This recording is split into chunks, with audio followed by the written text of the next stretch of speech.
The year İskender Efendi is said to have invented the doner, 1867. He was just a 12-year-old boy. The idea suddenly came to him while he was in the butcher shop, and he invented the rotating kebab. It's a nice story, but there's a problem.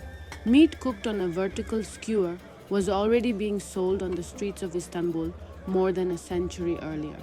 There's a doner stand in every corner of the world, in Berlin, London, and New York. The Germans claim it's their invention, the Turks say it's theirs, and the story of a butcher's apprentice from Bursa has become the only origin myth that comes to mind when people think of Döner. But the truth goes back much further. The roots of Turkish kebab culture extend to the nomadic meat cooking traditions of Central Asia. The kebab, which is still prepared in Erzurum today, is considered the direct ancestor of Döner. Even more striking, a traveler who visited Crimea in 1666 described in detail the kebab that the Tatars cooked on a horizontal skewer. This was approximately 140 years before İskender Efendi was born. A photograph taken in Istanbul in 1855 shows a master standing in front of a vertical rotisserie. This was 12 years before İskender Efendi opened his shop in Bursa. In other words, what İskender Efendi actually did was not invent the vertical rotisserie. He took an existing technique and gave it his own unique twist, serving thinly sliced meat on pide with hot butter, tomato sauce, and yogurt.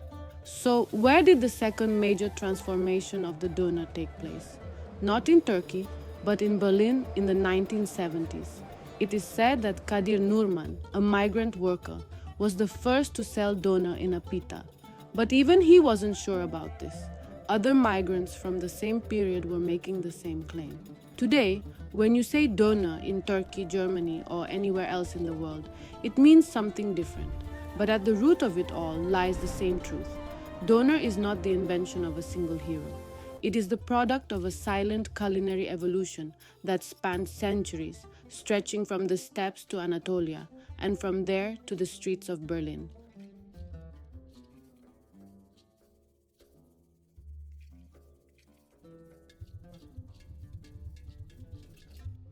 So, how do you like your doner, Turkish style or Berlin style? If you found this video interesting, don't forget to like it. And if you're curious about the next food legend, subscribe to the channel.